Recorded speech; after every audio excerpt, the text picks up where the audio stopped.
Hi, Vivas, and welcome to yet another episode of Viva Aaliyah. This is episode 11 of season 2, which means we are 33 episodes in, and we are halfway through season 2. Holy shit. How is this even possible? So as you can see, I have a very special guest here with me today. This is my husband, Chip. Yay! Yay!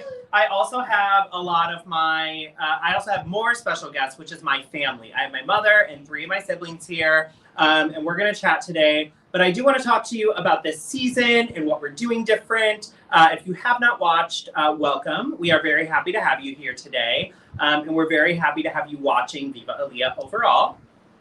You can definitely check us out on many platforms. I just want to say this. If you are watching on Facebook and you are thinking about leaving Facebook, like so many people have been, then you can definitely check us out on YouTube. We have our YouTube channel. You can get all of this information that I'm saying on our website, which we're going to post here in just a second.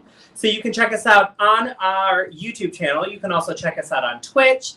And Lord help us, we are working on Instagram, but it is the most stubborn system and platform we could ever have interacted with. So if you need to check any of that out, you can go to our website, which is www.aaliyahmartinezqueen.com.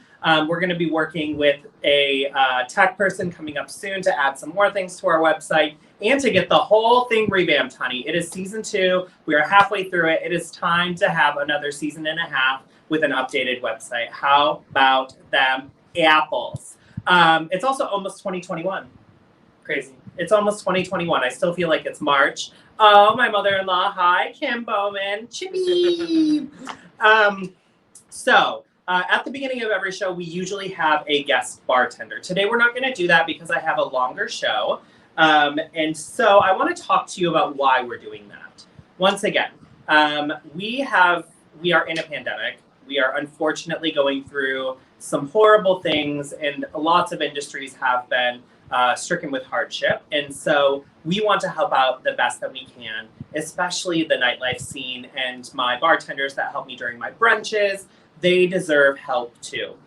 And so what we want to do is we want to feature a bartender every single week on Viva Aaliyah. This is going to be season 2. Hopefully season 3, depending on the response we get, and we'll continue with that. We want to feature a special guest bartender every week. So if you are a bartender, you want to be featured, we're going to tell you here in a second how to email your stuff in. But the reason we're doing this is because they've been hit hard, and they take care of me. When I'm at a show, when I am hosting, they keep me funny, they keep me pretty. When my makeup is sweat off, y'all can't see it anymore because you have had enough cocktails. And so there are reasons also that I want to take care of them as well as they take care of me. I always say in my shows, they're the ones who keep me and you lubricated, so we can laugh our asses off. So make sure you take care of them. And when we have them on the show, we want you to donate $1. We want you to donate $10, $5 if you can. And the way, if you are a bartender, to send in your information, or if you know of a bartender and you want to CC them right in, send it to production@aaliyahmartinezqueen.com. Again, production@aaliyahmartinezqueen.com, right over here underneath. You can go ahead and send your information there, and we will make sure that we give you all the information you need to be a featured bartender here on Viva Aaliyah. All right, now that spiel is over, I think we have some family to talk to.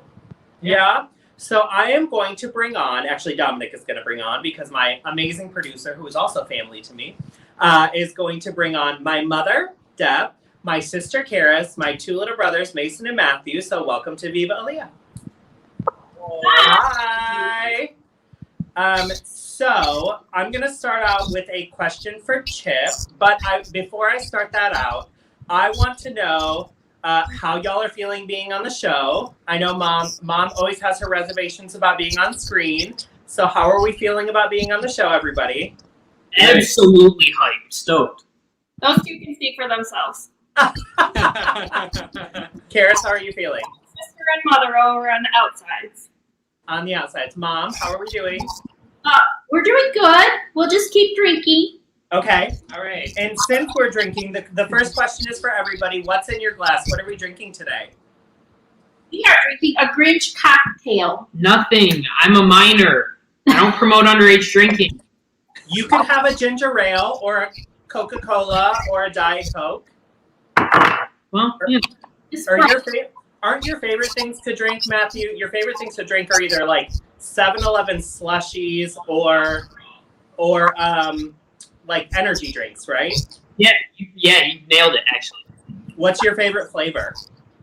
For energy drinks, like any sort of bang energy, just with anything with the highest amount of caffeine in a single serving size. So anything like above like 450 milligrams of caffeine per serving, that's all me. I love that. Got it. And yeah, that's where the flavor is in the caffeine, clearly.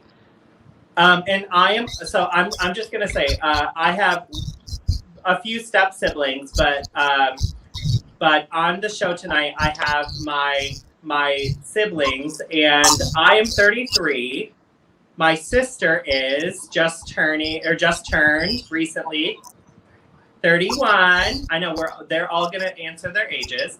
Mason is 21, and Matthew is 18. 18. Double digits, big man on campus, about ready to go to college, right? Yeah? Double digits since I was 10. So Yeah, but double digits, big man on campus. Aunt Sheila says hi. Also here, and you can tell them what we're drinking. This is pink drink. So we're drinking pink drink. There's a little bit of vodka. There's a little bit of Cointreau. There's a little bit of peach schnapps. Some lemon juice, lime juice, and cranberry juice. So cheers. Now that we have that out of the way, Matthew is very angrily cheersing me. I'll go down the list of the questions, and each of you are going to get your own section. So, Mom, I have questions for all of you about what it's been like to have me as either a child or a sibling or a spouse. Matthew, I already see the look on your face, so be good. So, Mom, what was it like having a creative, outgoing child like me for 33 years in your 40-year life? Oh, you're trying to score points. Honestly, I've been pretty blessed with four of you kids being super creative and talented. Being that you were my first one, it was trial and error. Yep, that's you. So, honestly, I was grateful that you were so creative and that you were having so much fun while you were going to high school and getting through it. But I also worried for you too. Yeah. The last time I was in New York, I want you to know that I was super content that you had found Chip and had seemed to find your way, and that you're doing well. Aw. Well, it's only uphill from here. So, That's right. Was there anything when I was growing up that you were like, oh God, this is definitely going to be a lot of work? Did you hear me? No, I didn't hear you. Okay. When I was growing up, was there like one thing that stood out that you were like, this is going to be a lot of work because I'm so creative? Not just one thing. There's a lot about that you were going to be a lot of work. Maybe trying to run over your sister with the lawnmower. That was one of them. Maybe all the time skipping school. Maybe the time the rug guy found the bong in your closet. Let me see. Right? You got your driver's license and lost it within the first month with reckless driving. I mean, that was East Lansing's fault, really. Oh no. Who goes from 70 to 35 within like no time at all? That's true. Anybody getting off the highway? No. Coming from a party on campus. Trying to get. Do you remember? Yeah, he was trying to I make do remember. I sure do. Yes, you do. Okay, so we'll start with Matthew, then go Mason, and then Karis. What was it like having me for your older sibling? It was wonderful. Is it like, yeah? It was phenomenal because I got to learn a lot creatively from both you and Sissy and Mason, and having you guys as influences has been helpful to me a ton because it pushes me to go and live for what I'm passionate for rather than just what societal inputs tell you to do. And so it's been super, super cool, especially, having the chance to see you move out to New York, to find your own way, to, have a life where you're doing what you love doing is so cool to me. And it's been really awesome. And, you meeting Chip has been awesome, too. Chip's really, there's a reason we were really excited when Chip came on camera and just going to leave it there. So it's been wonderful having you as a brother. It does make me sad, though, because knowing that you're all the way in New York and things especially with this year and how difficult it's been, things like Thanksgiving and Christmas have been tougher, but it's still great knowing that you guys are out there doing what you love to do. Matthew's trying to make us cry before we even get into the show. I know. I expected Matthews to be the funny one. So yeah, no, it's been extremely hard this year, especially with the pandemic. My family is all in Michigan, and Chip's family is all in South Carolina, or Florida now, or West Virginia, but in that same kind of area, and so we haven't been able to visit in so long. It was Christmas last year that we saw anybody, right? Yeah. Was it Christmas last year? Did we get to see anybody last year? No, I worked. Oh no, Chip worked. Yeah. So yeah, it's been definitely interesting. Mason, how about you? What's it been like having me for your older brother? Yeah. You were cutting out a lot. What's it like for you, Mason, having me as your older brother? It's pretty cool. It's just like having there's just two older siblings. I wanted you to be around a lot, so it was cool. It was cool having you as well. I love seeing all your music and all your productions and plays and stuff. Those are always really exciting to go to. It's really good having two siblings that are really a good amount older than me, so I could learn a lot. Awesome. What was your favorite thing that you saw me perform in? There's one. Was he a bird in anything? Yeah. Okay, there's one. I thought you were a bird in something. He was a robin. A robin, that's the one. Yeah. I was Chico D. I was a chickadee, actually. Yeah, I remember that vividly. That was a very early memory for me. So for anybody out there who does not know that reference, everybody watching, I was actually in a production called Hansel and Gretel Meets Goldilocks for children's theater, and I played a chickadee, and we were the narrators. Robin and Chico D were the narrators. So yeah, I actually still have that picture here somewhere. Yeah, that was good. Yeah. Karis, what about you? I feel like you and I have had a very full circle type of sister and brother relationship. I remember us fighting a lot when we were really little. That's what siblings do. Yeah, I mean, you tried to sit on my head and run me over with the lawnmower a few times. But, Yeah. And then school, you tried to pretend like I wasn't your sister.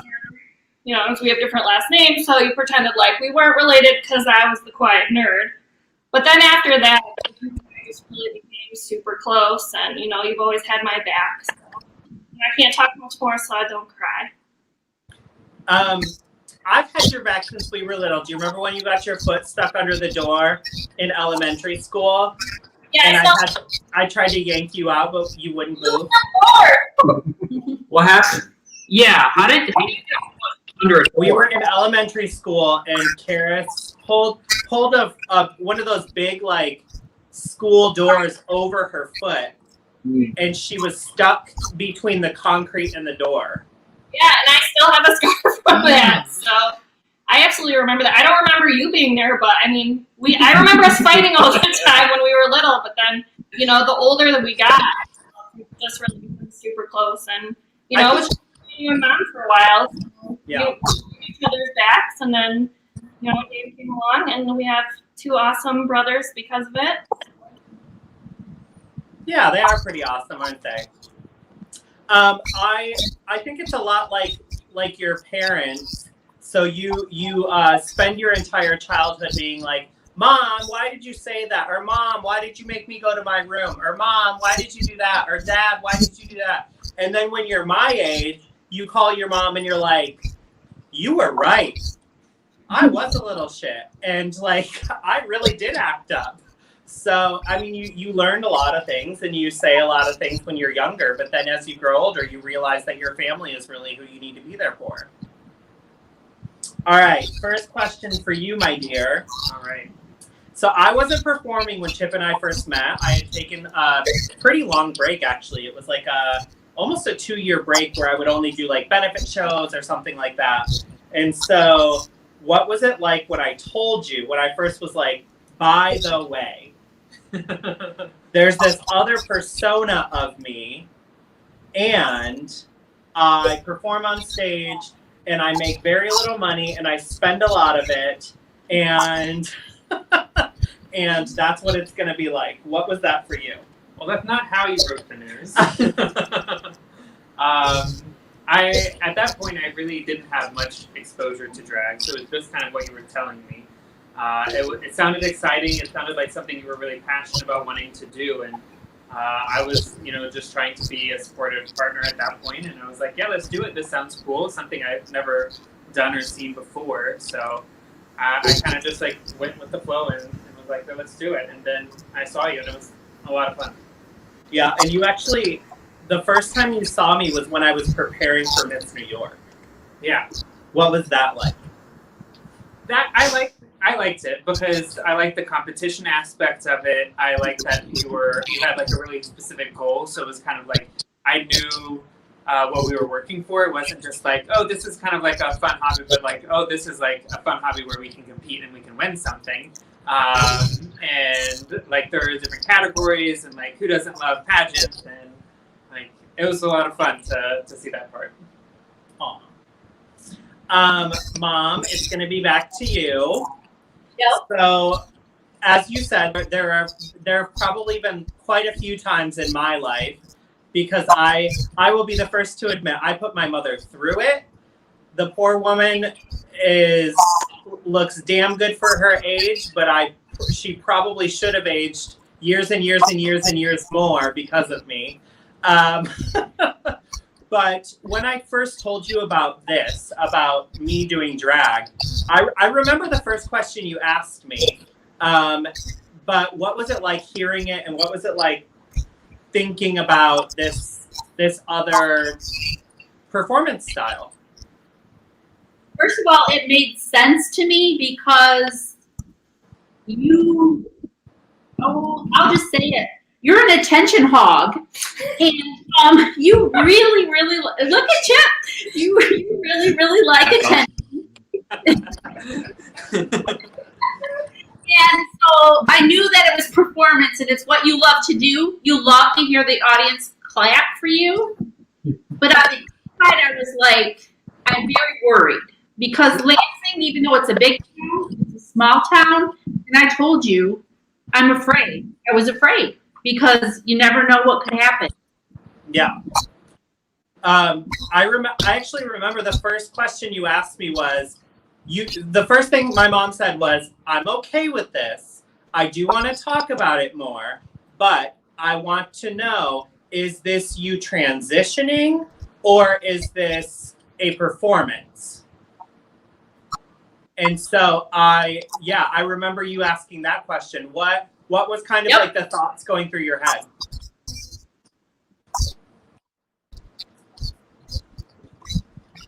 Did you hear that question? Well, the thoughts going through my head are such some make. Okay. You're saying, man, I never wanted you to let go. You were my baby boy, and I wanted you to be proud of who you were.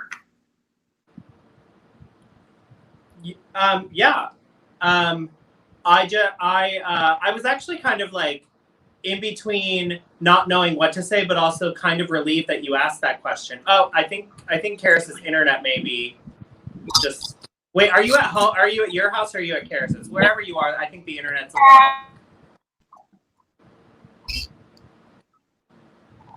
little. While the internet works out, I'm gonna run to Chip's question. I think we're good, but I'm just gonna make sure. Okay, so you actually this kind of rolls into the last question that I asked you. So you watched me prepare for my first year at Miss Gay United States.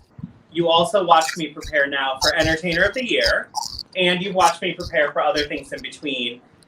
Is there, I know the answer to this, but I want to hear it in your words. Is there a difference now from when you saw me prepare before for the first year of Miss Gay United States through EOY now? Also the other things you've seen me prepare for, and what does that journey kind of look like to you?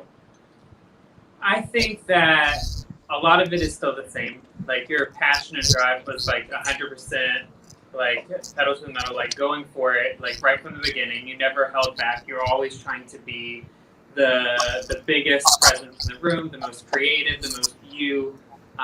You were always trying to just really represent who you are and what you wanted to show, and that's always been a complete package down to the tiniest detail. And I feel like that part of it has always been true and the same. I think that the things that have changed have been maybe some of your exposure to different people, different icons that you've become closer to over the past couple of years, people whose advice you really trust, kind of like getting back into the groove of things and finding out like really what works for you now in this stage of your drag, and like how that kind of worked for you and like your vision of who you are as a performer and where you want to see yourself, I think is different now than it was probably when you started drag. So I think that it's there have been some changes, and I think they've all been changes for the better, but overall you've still stayed the same performer. Okay, I'll take that. I think what you started to say kind of like, well, obviously, like my mom saying that I always want to be the center of attention, definitely is in line with what Chip said. But I do want to make sure that, because I know that the internet was cutting out a little bit when Mom was saying the last part. So, Mom, I do remember your first question to me, which was, is this your transition, or is this, and that was like transitioning into a woman, or is this performance? And you told me your concerns, and I know you already said it, but can you say it one more time? I just said that, first of all, I thought you were perfect the way you were. So that, I wanted you to be perfect with the way you were too, you know, to love. But I was also afraid because Lansing is a small, it may be the capital of Michigan, but it's a small town. Yeah. And there are people who hate, and I was afraid that you would get hurt. Yeah. So it was very scary for me. Yeah. I mean, I think that's also part of like growing up small town and growing up big town is, I mean, I have a lot of friends that have transitioned. I know a lot of people that have transitioned. And I think that when they do transition, that is when they actually love themselves the most. Or when I came out to you, that is when I loved me the most, because I was finally able to be my true self to my mom and my sister and my brothers and my dad and like my stepdad and my stepmom and God, I was finally able to be myself to God. So like that's just what it was. And so I mean I loved that you asked that question so that I could answer it and I could be true to you. But I know that I know you, I know who you are, and I know my family. And if I had said in that moment to you that I was transitioning, you would have found a way to love that part of me as well, because that's who you are. That's who you've always been. Absolutely. You are way more important than characteristic. Yeah, exactly. So we'll start with Mason. What was it like for you when you found out that I performed? I thought it was awesome. I was a little upset that I didn't know sooner, and I wanted to see it. Like, I got really excited to see a performance because it's awesome. And you this is going to come into the next question, so don't answer it fully. But you were able to see me finally. Yeah. And I'm very happy about that. Karis, what was it like for you when you found out about me performing? I think I was a little bit confused, like Mom, at first. I mean, where we went to high school at, we had a drive your tractor to work day. Yeah. It was a really tiny area, and those who were just coming out is like, oh, he or she may or may not be gay. It was kind of a big deal. And at first I was like, well, if he wants to dress like a woman, then he must be transitioning. So I was just confused. And then I saw this huge closet in your tiny apartment filled to the top. Man. I mean, to the top with purses and wigs and clothes. And I was like, I get it now. My brother's always been a performer, ever since he was teeny tiny. For sure. When we sang for What's His Face, on his Christmas special, we tried to get on there. Kenny Rogers.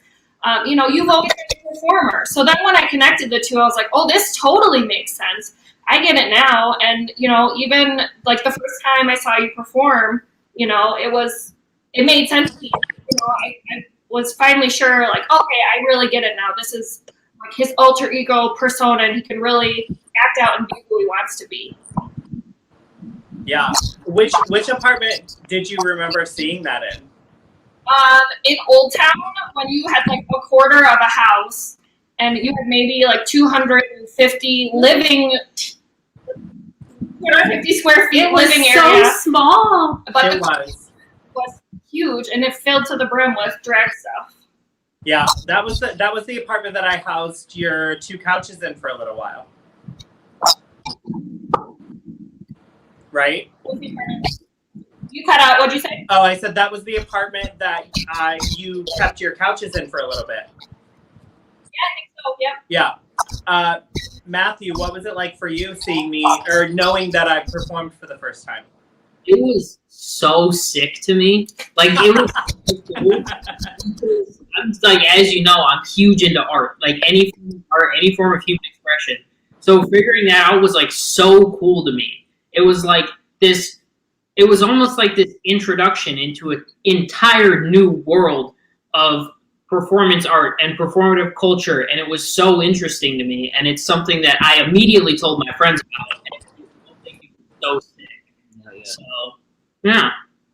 I think I remember, actually, you and Mason have messaged me before. You text me and said, like, oh, what was that performance that you did?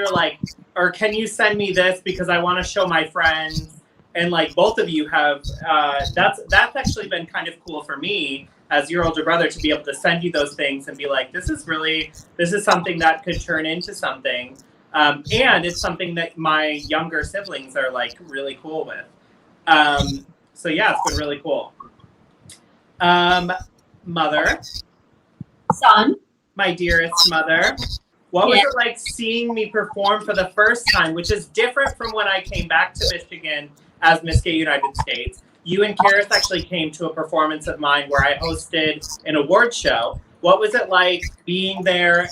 I know there was a little bit of like convincing to get you there because you were like, I don't have to be on stage. I don't have to be on camera. I don't have to. It wasn't the fact that you were coming to see me. It was very much like, because you're going to be the star of this thing, you're not going to make me be on camera. Right.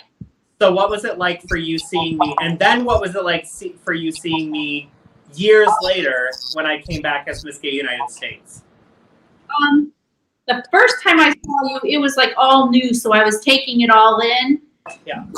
Trying to figure out how it all worked. You know, what you were doing with the awards and why you were there, and just happy that you were, sharing that with us. When you came back as Miss Gay United States, you had stepped it way up. So it was like, yep, this is a performance. This is what Mike pushes himself to do to be the best at whatever he does. And so What was the difference? Is you were just finding yourself in the beginning, and then you had stepped it way up by the time we saw you with Spiral. Yeah. You requested that I sing that night. I do. I always do. Always do, which I love, and it's always a big part of my performance. I sing at least one song every show that I do now. Was there like a kind of a sigh of relief moment for you that you saw me doing this with that? Yes, because I've always wanted you to perform. I mean, I thought the opera was going to be your thing, but this is going to be your thing. And so that the fact that you can incorporate singing with acting and doing drag, it's perfect. It works for you. It does. It takes its toll sometimes, but them heels got to be killer. Today, you will be happy to know that I do these interviews without them. Okay, so Karis, yours is a little bit different because not only have you gone to my shows, you worked at my shows until one bitchy queen said something to you, and then you were like, "I'm not doing this anymore." And then, so you went to that first performance with Mom. You also worked at my shows, so you saw multiple of them, and you saw me when I came back, and you've seen other things too. So what was the journey like for you seeing me perform? It's been really interesting. I mean, I never thought I would take money at the door for a drag show. Yeah. I was kind of like a bouncer. It was pretty cool. Felt really awesome. But no, I mean, seeing you perform at the Chrome Cat back in the day was, all the rage. It was really interesting to see like this little boy that I fill up a stage, but I definitely see you transition and be more creative with your outfits. And before you obviously put good outfits together, now you're really more into the creative aspect of all of your outfits, your entire look, and even like your personality. I remember seeing one show where you sang, I forget what it was. It was some ridiculous rock song. You sang it and it was hilarious. And you always have that little kind of attitude where you pick on the audience. And I think that's probably my favorite part now is you've really started to push your personality. You would love a brunch with me then, because that's my entire show. Matthew, you and Mason both got to come to my last performance. What was it like for you? Okay, so there were a few things. One is, I guess the biggest thing for me was I wasn't aware of how interesting and how cool and just unique the entire drag community was.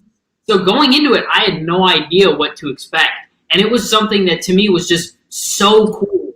And I loved it and I thought it was awesome. And then following you on Instagram and seeing that, you won Miss 616, you were Miss Gay United States, things like that. That's awesome to me. And it was just so cool seeing how this thing where for most of my life, I wasn't aware of it, is such a key part of you and how much you do. And it's so cool to me. And so just getting to see that performance was such a cool thing. And the fact that it was on Christmas Eve, like where I grew up, where you grew up, it was like poetic justice in a sense. It was super cool. Come on, Janet Jackson.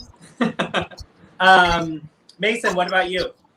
It just felt right. I just go and watch it. It was just like, I felt super like comfortable at the show. It was like the way it was done was really cool because all the performers are right and kind of right in front of you, and they would walk up to you and you could, hand them dollar bills or pre-COVID. Yeah, pre-COVID. Pre-COVID, yeah. It was super cool. It just felt right to go. It was a lot of fun. It was tons of fun. Sorry, my hair is caught in the hearing. There we go. All right, for you, what was it like in your eyes? So not just performing, but watching me prepare full. Oh no, I already asked you this. Yeah, I did. So you've already done your second question. So it's back to Mom then. rude. Do you have anything? Actually, do you have anything to add to that as far as like performing or seeing me perform, or like even the journey from here in New York? Like, what has it been like for you? It's been a lot of fun. I don't know if y'all felt this way when y'all saw Aaliyah perform last, but when Aaliyah performs, she's super confident and into it, and I get like anxiety. Like I have palpitations. Like everything, like the music needs to be right. Like everything needs to go well. Like she needs to feel good, and like I'm anxious, and she's just like whatever. Like let's go with the flow. Like let's make this happen. It's gonna be a good performance, and that's not how I feel. I used to hold my breath. Yeah, that's what I do. Never yeah. hold my breath. When my mom watches any of us kids perform, so Mason, I don't know how she does it at your concerts, or Matthew when you're baseball. I just know that when there was one time I was actually sitting with my mom watching Karis, and she started actually turning red and kind of purple because she holds her breath so much when all of us are doing anything. It's a mother's prerogative, I guess, right? It is. It's like feeding you guys. You have to open your mouth. Well, you need to open your mouth and breathe. That's too challenging. Yeah. So you saw me. Okay, here we go. Here's a good question. You have probably one of the pushiest, probably one of the most verbose, probably some of the most verbose, because Matthew actually takes after me, I think, in that. I think you have somebody who is, Chip has said it, I'm very driven and I'm very ambitious, and sometimes my ambition can get the best of me. What advice do you have for mothers who are dealing with children like me and that are not sure like what to do at this point?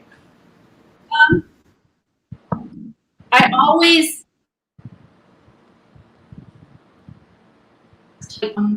what's most important to me is that you're a good person, and that you don't push yourself too hard so that you lose yourself. So my thing is that I'm always hoping and praying that you're the kind of person that you would want someone to be to you. Yeah. So being a type A, I know both you and Matthew tend to get a little, you tend to get a little succinct with your talking, the way you cut people off when you're right and they're not. So, yeah. Yep. So, yeah, my hope is always, like I always say, when you be kind to others, be nice. And so that's always been, no matter what you're struggling with, you've got people out there, as long as you're nice to them, you have, backup. Yeah. This is not on my question sheet, but you've seen me perform. You know that I interlock it now with my singing.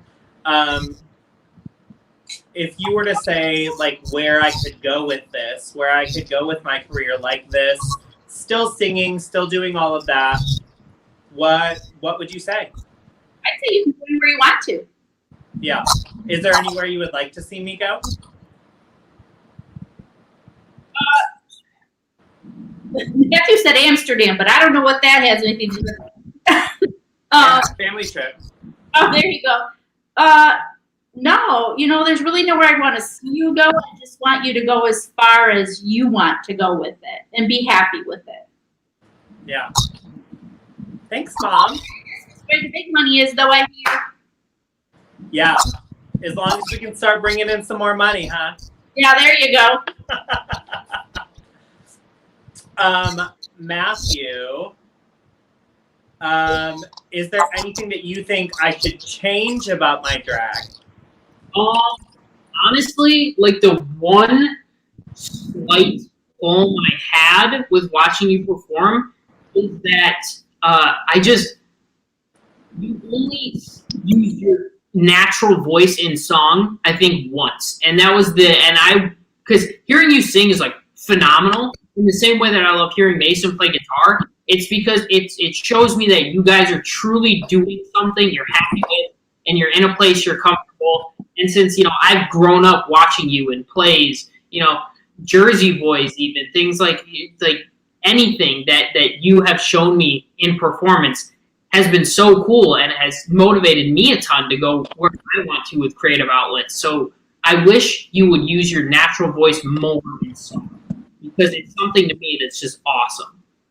I'll take that. That's a good criticism. I like that. Mason, what about you? Is there anything you would change about my drag? I don't know enough about it to really give my input. You know enough about me, though. It's true, but I don't know. When I'm watching, I'm not thinking of criticisms. I don't have any criticisms that are going through my head. I'm just like, that's really awesome. That's really cool. I don't think anything I could say would really benefit, because I don't know it. I don't really know I don't know the art. Okay, that's fair enough. Kersley? I don't want you to limit yourself, that's for sure. Like that. Like I said before, when you sang, it was The Beautiful People, I remember it now. You busted that out, and then you were picking on the audience members, and it was hilarious. So I think No way. Yeah, so I think that is like is when you're actually singing, and it's kind of like this, play off of, I'm hilarious, but I'm also about to burn you and rip you a new one. I don't care who you are. I'm just going to say it as it is. And I always think that's the best part of your shows. To me, anyway. I thought she was going to say she wishes you wouldn't bedazzle her prom dresses anymore. Yeah, stop stealing my prom dresses and bedazzling them. Okay. Story time, everybody. So, my very first pageant I competed in was Miss Amateur Club Spiral. I needed a dress for it. I asked my sister if I could use her prom dress, because my sister is 5'11" without heels. I am 5'8", 9", somewhere in between. And so she said yes, and I may have added a couple rhinestones to her dress.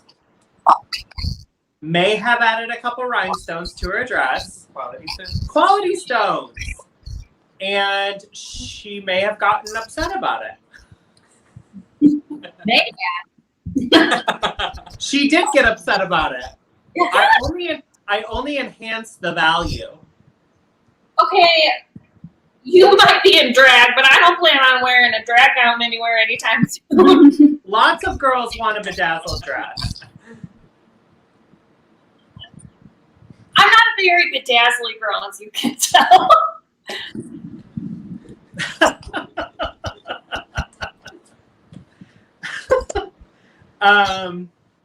Okay, so I'm going to ask Chip the last question, and then I'm going to do a final question for everybody. When I got invited to perform internationally, so Chip and I got to go to Curacao, for those of you who don't know who are watching, because I got invited to perform as one of the headliners for Curacao Pride. What were your thoughts?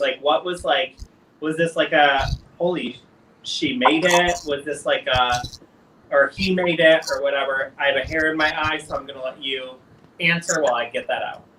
It was really exciting. It was first New York, then the world type of thing, type of really cool feeling. It was something where some of my first thoughts were how are we going to elevate your drag to the international level? What else can we do? How can we make it even bigger and better, more you? I really hope that I'm able to go.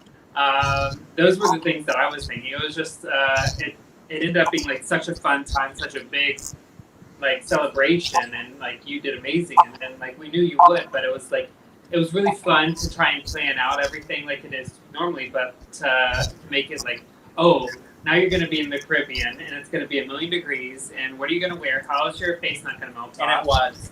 What are we going to do? And it was a lot of fun. It was a lot. I was really glad I was able to go. It was really fun to plan with you what the next steps were going to be and how you're going to elevate to that international level, because we knew that once you started, it was only going to continue. Yeah. So Matthew, Amsterdam could be on the docket next. You never know. Yeah. So yeah, no, it was a huge undertaking, and I think Mom, I've talked to you about it a few times, Karis, and Mason and Matthew, I've talked to all of you about it a few times. It was something that I don't even know where it's, obviously it happened it was COVID, pre-COVID, but then when the anniversary came around and they were like, we want to have you again, we were in COVID times. And then the second year could have led to Amsterdam Pride, and then could have led to like Bermuda or Bonaire or Aruba Pride. And so like, they're like things that could have happened that didn't, but we'll get back to the world. Yeah, I just think it was a very special moment. For those of you who don't know, who are watching, Chip and I actually had our wedding ceremony. We got married here in New York, but we had our wedding ceremony and party in Curacao. And all of my siblings and my mom and Chip's mom and all of his siblings were able to be there and be a part of it. And it was such a beautiful time. And so y'all know how beautiful Curacao can be. But Dominic, if we can throw that picture back up of me performing, that was actually right outside the pool at the resort that we were staying at. And so you can just see the crowd goes on and on and on and on and on forever. And it was such a cool moment. I did Whitney Houston. So, Mom, if you could leave my viewers with one piece of advice as my mother, as a mother of a queer child, and who is very eccentric and out there. I know you kind of already gave this, but like, if you could say one thing about our journey together, that's what I'll say. About our journey together as like mother and son, what would you say? I would probably say that it's not about anything except for love. Yeah. That's all it's about. It's not about what I think you should do or what you think, but it's just about how we feel about each other. The fact that we love each other and we're family, and you would support what I chose to do, I would support what you chose to do, and it wouldn't matter. You're just there to love them. You're not there to make decisions or make them do things that you want them to do. Sometimes it's harder on a parent because you really want certain things for your kids, and you get in this mindset. But that mindset you got to let go of, because the things that I've experienced with you four kids, I have been totally lost. I have got to do so much and experience so much that I tell people that all the time, and they like look at me like I've lost my mind. But it's true. Through you guys, I have learned and loved so much. But it comes down, I mean, yes, that's wonderful, but it comes down from everything we've learned from you and everything we've grown up knowing.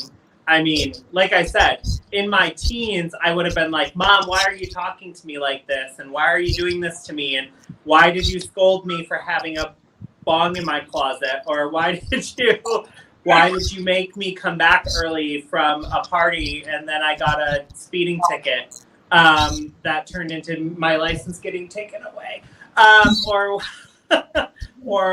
all of it, or why are you scolding me for skipping class? Because all of my teachers still loved me, which probably was the biggest problem, that all of my teachers loved the heck out of me and would basically eat off of this pinky if I asked them to. Okay, so your teachers basically failed you, is what you're saying. Yeah. Yeah, kind of.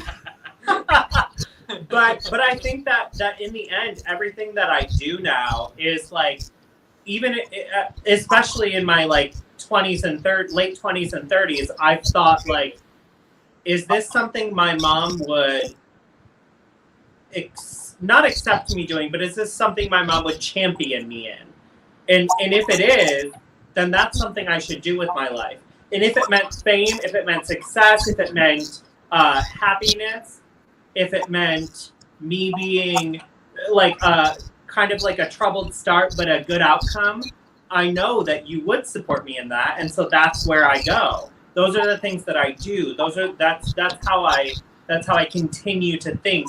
and I don't have to think about it. I just know those things because of all the things you've instilled in me. And so that's how I kind of like, that's how we decided on this apartment, is because of what Chip's mom and you said and instilled in us, or Chip's dad and my dad. Yeah, we don't have to talk about him, but that's fine. But yeah, it's always been the positive influences in our life, and the people that made the biggest differences were our parents, and there's a reason for that. So yeah, I completely agree with you. It's all about happiness. It's all about love. It's all about the things that we've cared about, and the things that will make us happy in the long run, not in the short run necessarily. Right. And being like I tell Matthew every time he walks out the door these days, in the end, buddy, only kindness matters. Remember that. It's true. I will say, a lot of what's come up today was like, well, not a lot, but I know, Karis, you said like in my shows, I'm very, how do we say this? I'm very bitchy. I have a mouth on me. I know how to mess with my audience. I am a tease, but in the end, Chip knows this. If I'm like 3/4 of the way out of drag and I'm ready to go home and I'm hurting and my feet are killing me, and somebody comes backstage and says, there's a fan that wants a picture with you, there's a fan that wants to give you a prize or a present or something, or needs to give you another tip, I will put everything back on. I will put my wig back on, I will touch up my face, and I will go out there, because those are the people that matter in my shows. Those are the people that need to see me, that are going to push me forward, and that maybe need the love. They came to my show for a reason. They wanted an escape from their life. They wanted to see something that they normally don't see. And so that's the reason I do what I do, is my fans, is the crowd, is the audience. I mean, the first thing you said, Mom, was I love applause. That's the reason I do what I do, is for the fans. So, Matthew, I know we kind of got away from the question because of me, but having a brother like me, being the youngest of 4, is there any advice you would give to brothers or siblings of people like me? One thing that I've learned over time through myself, everything is, the first thing is, anything said out of anger is to be reevaluated when everyone has calmed down, and that's just a general rule. I think the most important thing is let yourself be creative. Do what you want to do and live for yourself.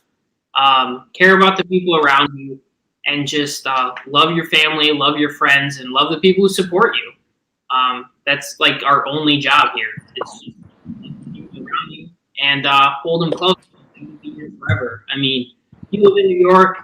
Sissy lived in Florida for years. Mason's on his own now. It's like, being the youngest, it's weird.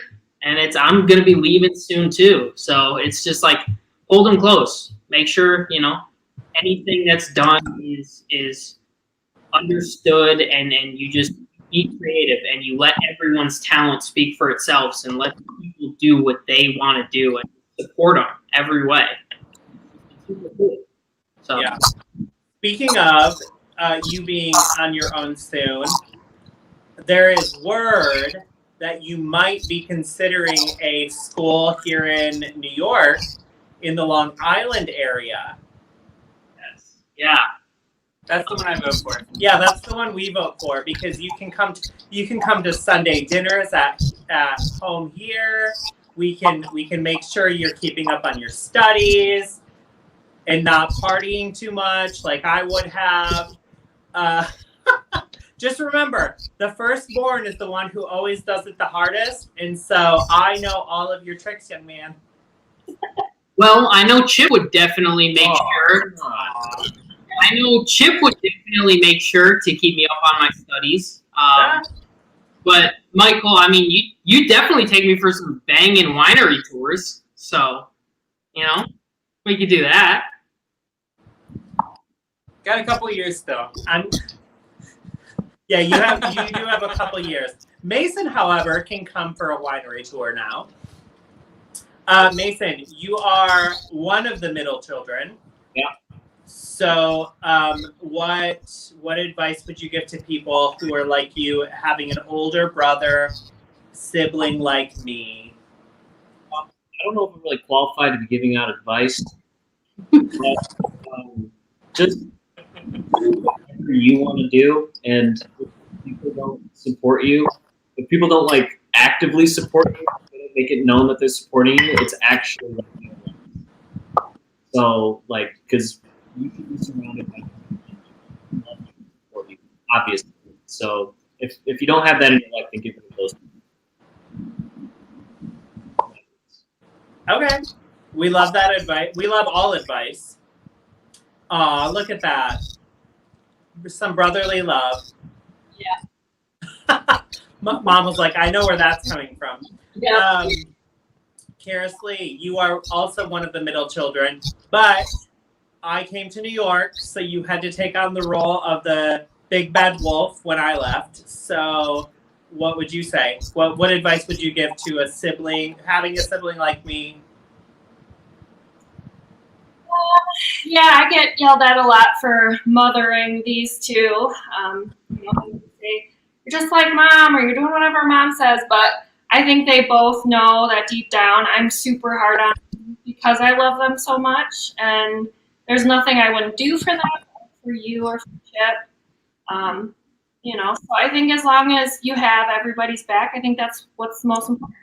You have their back and you love them like crazy, and everything else that comes up, you just never know what's going to happen tomorrow. I would have never expected to have seen a pandemic in my lifetime. So I'm very grateful for the family that I have, and I wish that for everybody, to be very grateful for what you have and love the family that you have and have each other's backs no matter what. Yeah, this pandemic has been weird, right? It's been very crazy. Yeah. All right, your turn. You are a spouse of a person like me. Indeed. I don't know if there are other people like me out there, but we will pretend that there are. You're one of a kind. Yeah, obviously. My eye is watering like crazy, this left eye. So that's why I'm fanning. But what advice would you give to somebody who is starting to date or considering being in a long-term relationship with a biatch like me? I think it's the same advice for any relationship. You just have to, do your best to love and support whoever you're with whatever their passions are, and find your way to do that. And so, like with me, with your drag, I get really excited about like planning things and looking up songs for you to perform or to sing live, and that's where I find my joy in what you do, and for other people it might be something else. Yeah, I will say to everybody out there. Thanks, Chad. Hi, Chad. Thank you, Chad, for not acknowledging me, rude. So I will say, everybody out there, that my most expensive ideas you would think would come from me. Chip is actually to blame for the most expensive ideas. That's true. And then I will complain about how much money you're spending. Yeah. And then complains about how much money I spend. So I will be like, let me go on Amazon, grab something, let me alter it because I know how to sew, let me do all of that. And he's like, no. You need this custom garment that has like sleeves out to here, and it's made out of real leather, and all of these things. So it's actually his fault that I spend so much money. I mean, obviously I have expensive taste. Mom, what was that look for? Nothing. I'm innocent. Okay. Of course. So I usually ask my guests what's coming up for them. Christmas is obviously coming up for all of us, so we will be Zooming or Skyping or something on Christmas Day.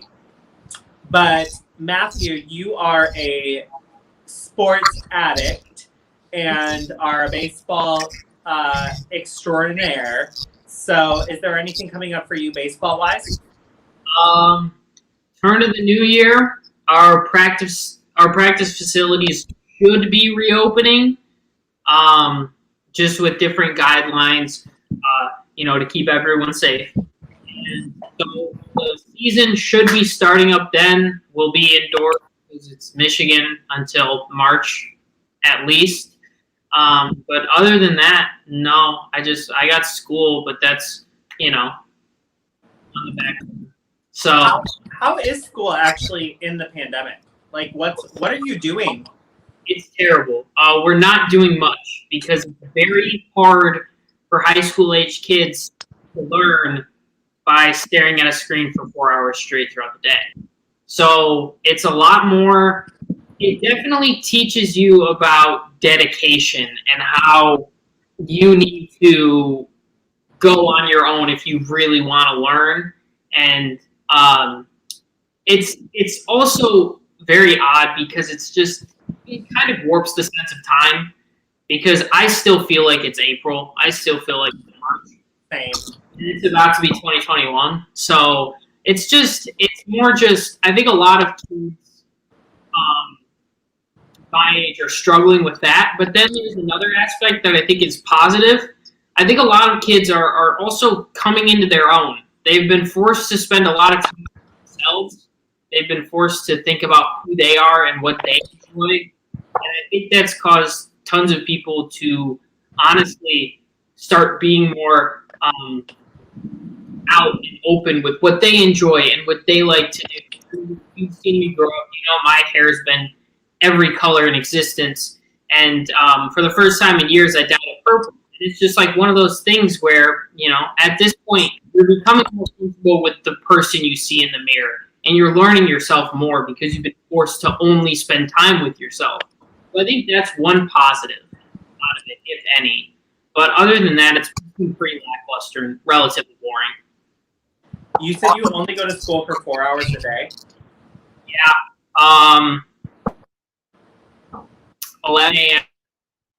to 3 p.m. and we're done. So, Mom, how crazy does that make you? It doesn't. He stays in his room, and I stay in the living room working, and Dan's in the office working. So I just feel that because I know how much you guys all enjoyed your senior year, and he's not going to prom, all of that stuff. That's okay. He gets to wear grandma's sweater, so it's fine. Yeah, that's true. Don't you dare, young man. huh? I said, don't you dare, young man. But we will throw him a graduation party when I'm finally free that he will not forget. Yep, it's going to be a whirlwind couple of months. We're Banger. going to get Karis and Josh married, and then Matthew graduated, and then I'm going to take a break. Mom's like, I'm going to an island and locking myself there. So we have, Sion Hunter is a very dear friend of mine. What an absolutely beautiful family. Thank you, babe. Yeah, we will throw a graduation party for you. That is going to be a lot of fun. Mason, you are in a band, which is why you're clearly wearing a bandana that is tied the way that it is on your head. Yeah, of course.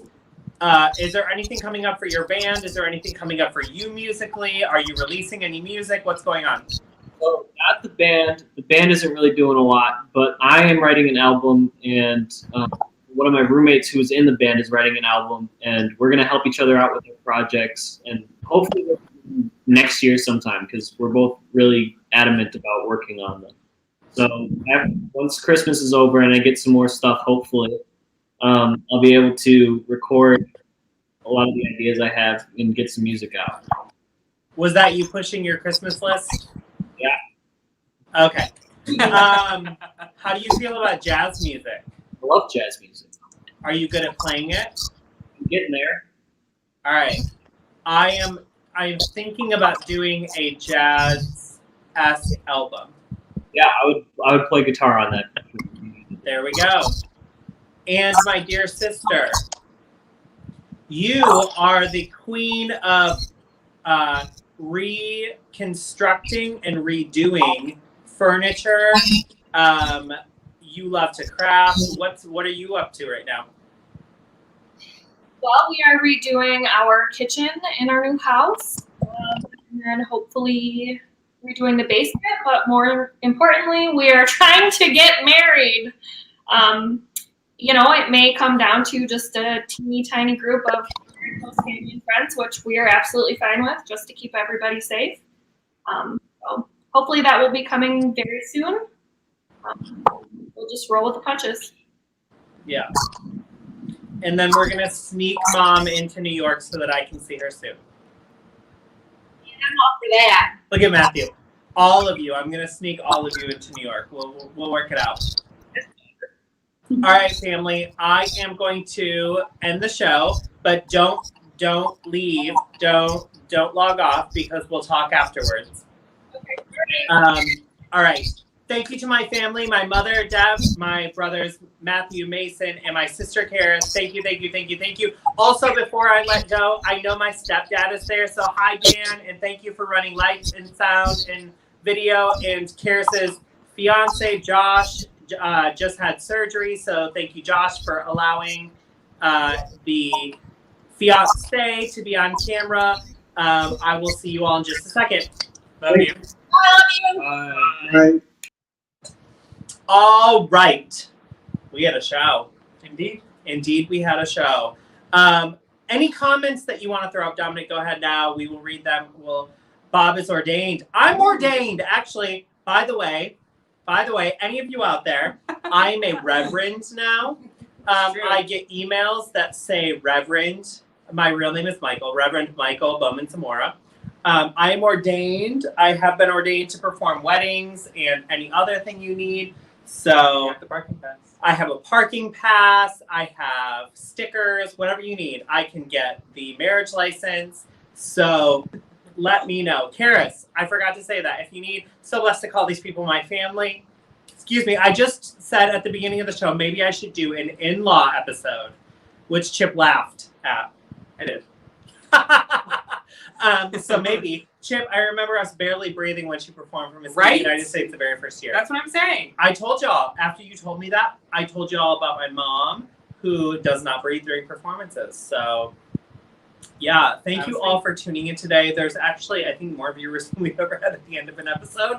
So, thank you for tuning in. I love you all. We have an amazing episode planned for next week. We promise to get the website updated by the end of the year so that 2021 we are good with. Dominic is working on everything else. The poor guy is right here and has been just literally a dream. We are 33 episodes in, y'all. 33 episodes. We did 22 in our first season, and we were going to do another 22 this season, so we have another 11 episodes to go. I love you all. I thank you all for tuning in. Again, subscribe to our YouTube. It's on the website. Subscribe to the Instagram. Subscribe to everything you see. Twitch. If you feel like sending me a Venmo or a Cash App, love that. Chip loves it even more because then we're not spending our money for my my performances. But either way, we love you. Thank you for being on, honey. Ooh, I hit the straw again. Thank you for being on, honey. I could not do any of this without you. Love you. I love you. And Dominic, we love you. We love you. Without anything else, I just want to say thank you to my jeweler, obviously. Fierce Drag Jewels. First of all, nobody has volcano stones anymore. This queen has volcano stones. Nova, if you're watching, I need to talk to you about a full set in volcano stones. Also, my nailer, the queen who does my nails. These are, I don't think that they're getting the full spectrum of these nails. There we go. Look at them. Big Girl Nails by Coco. Follow her on Instagram. If you need nails, they are beautiful. They are lovely. They are sickening. They will make your life everything it needs to be. Big Girl Nails by Coco. Get a load of this body while I'm up. But also my hair is by me. The dress is me. I love you all. We will see you on the next one. Viva Aaliyah. Viva Aaliyah.